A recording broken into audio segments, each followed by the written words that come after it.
જય માતાજી મિત્રો, હરે મહાદેવ. સ્વાગત છે તમારું ગુજરાતી ઇન્વેસ્ટર ચેનલની અંદર. સપ્તાહનો છેલ્લો દિવસ શુક્રવાર અને પેનિકનો માહોલ કે જે કે સીમા ન કહી શકીએ કે આજે વધારે પડતું માર્કેટ આપણને ડાઉન થતું જોવા મળ્યું. માર્કેટની અંદર એક ડરનો માહોલ કે જે વધી રહ્યો હોય કે યુદ્ધની સમસ્યાઓ હજુ અહીંથી વધી શકે એમ છે. સીઝફાયર થઈ શકે કે એક શાંતિનો માહોલ કે એક મંત્રણા થઈ શકે એવા ન્યૂઝ આપણે જોયા હતા, પણ એના ઉપરથી પાણી ફરતું હોય એવું લાગી રહ્યું છે. અને સાથે રજાઓના દિવસ એટલે કે શનિ રવિવારની રજા, ત્યારે માર્કેટ વધારે પડતો ડરના માહોલ પર ક્લોઝ થતું જોવા મળ્યું છે. કે માર્કેટની અંદર આજના દિવસે કે જે અલગ અલગ સેક્ટર વાઇઝ ઘણા એવા ઘટાડા જોવા. નિફ્ટી 50 ઇન્ડેક્સની અંદર જોશો મિત્રો 485 પોઈન્ટ સાથે 2% જેટલો ઘટાડો જોશો. સેન્સેક્સની અંદર 1670 પોઈન્ટ એટલે કે 2.25% જેટલો એવરેજ ઘટાડો જોયો છે.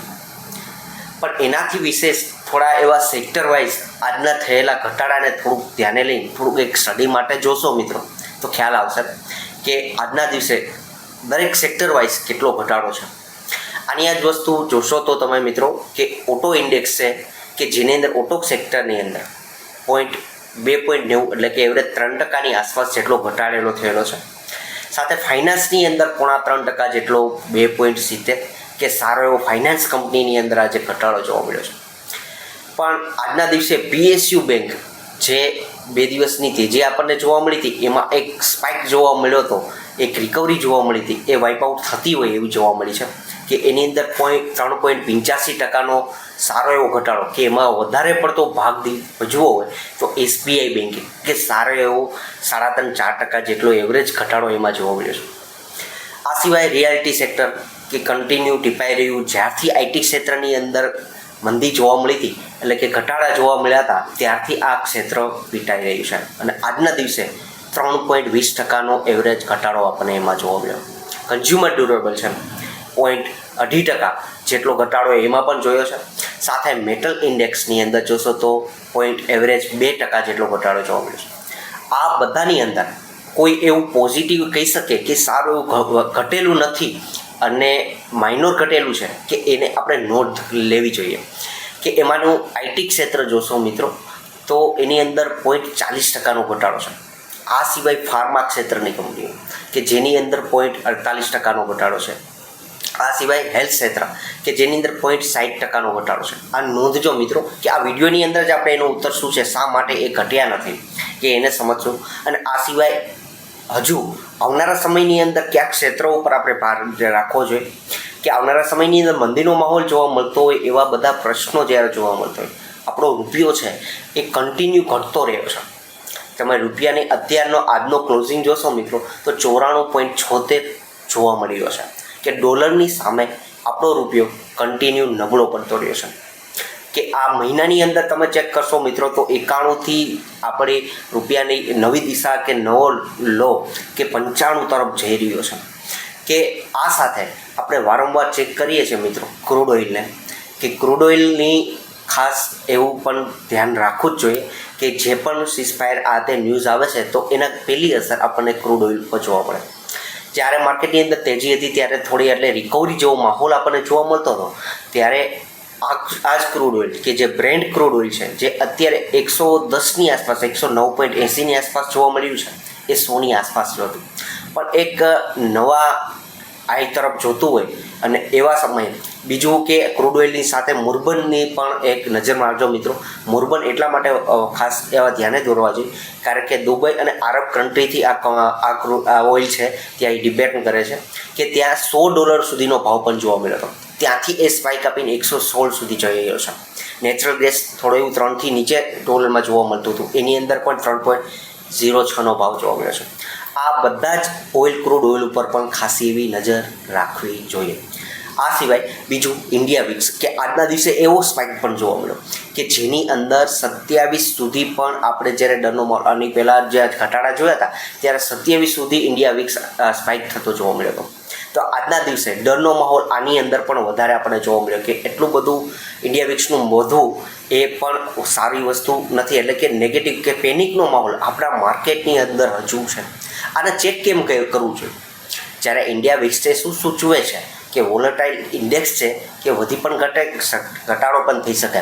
આ બંને 10 દિશા સૂચવે છે. પણ સામાન્ય રૂપે જોશો મિત્રો કે 10થી 12ની વચ્ચે હોય ઇન્ડિયા વિક્સ, ત્યારે એ માર્કેટ શાંત માહોલ કહી શકે. બીજું કે 12થી 15ની વચ્ચે હોય, તમે જો વાંચતા હશો સ્ક્રીન ઉપર એમાં, તો સામાન્ય એક દિશા તરફ અત્યારે આપણને ઇન્ડિયા વિક્સ જોવા મળ્યું છે એવું માની શકે.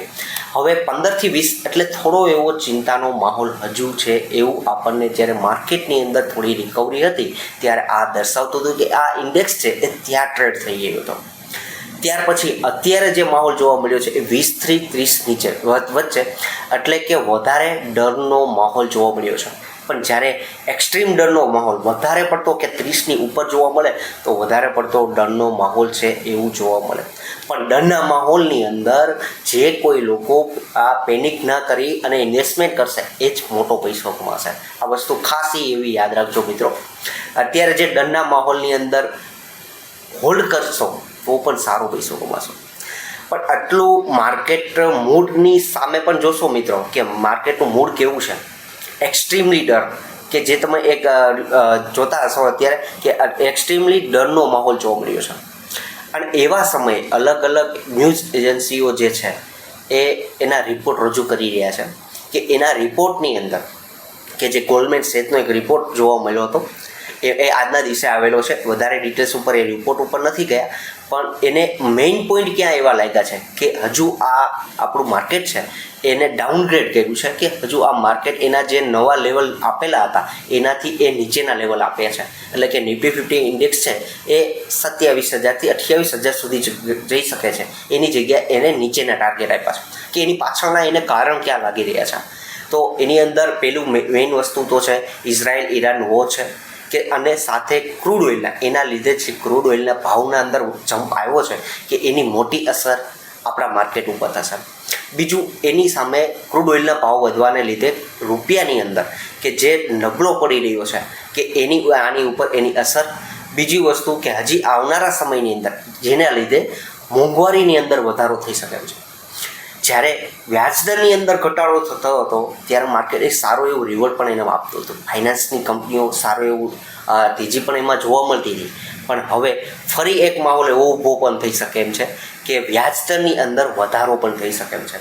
આ 4 કારણો ગોલ્ડમેન સેચને લાગી રહ્યા છે કે આ 4 નોંધવા દેવા છે.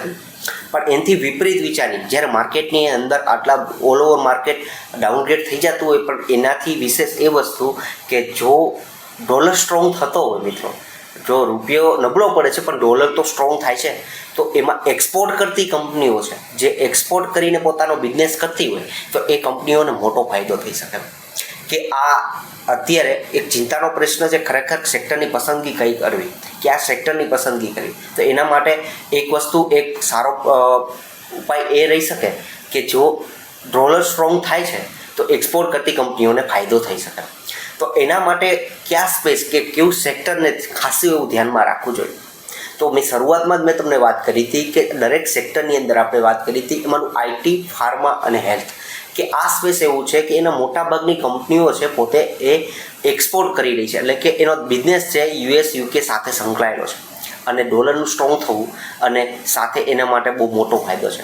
એમાં મોટી તક ક્યાં દેખાતી રહી હોય તો એમાં CDMO સ્પેસ, કે જે contract development manufacturing and organisation, આ જે CDMO સ્પેસમાં જે કંપનીઓ કામ કરી રહી છે, જે ફાર્મા કંપનીઓ છે, બાયોસાયન્સ ઉપર કામ કરતી કંપનીઓ છે, કે એને મોટો બેનિફિટ મળી શકે. દાખલા તરીકે એવી કઈ કંપનીઓ છે કે આ ક્ષેત્રમાં કામ કરે છે, તો એમાં નવીન ફ્લોરિન, ડીવીસ લેબ, આ સિવાય સિન્જીન, આ લોરેસ લેબ, કે જે ચાઇના +1 સ્ટોરી ઉપર પણ કામ કરતી હોય. અને બીજી વસ્તુ ફાર્મા ક્ષેત્ર માટે ઘણી એવી મોટી તક છે કે જે ઘણી કંપનીઓ ભારતની એવી પણ છે મિત્રો કે જે અમેરિકા સાથે UK સાથે સંકળાઈને પોતાનો ધંધો કરે છે.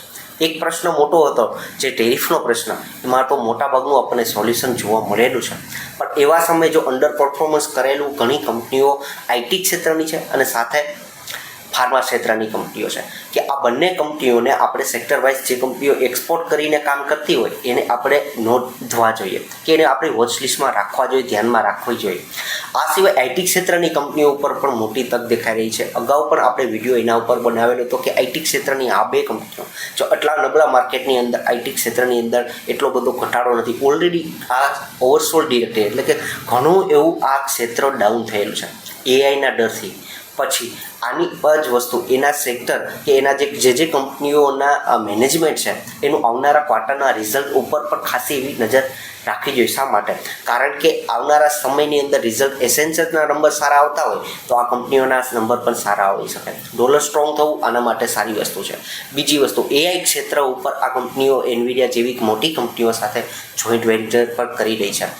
બીજું કે આવનારા સમયની અંદર આ કંપનીઓ પણ જો બહુ મોડી છે ગ્રોથ માટે એટલે એઆઈ ક્ષેત્રમાં ઇન્વેસ્ટમેન્ટ કરવા માટે પણ ગ્રોથ માટે પણ વિચાર કરી શકે એમ છે.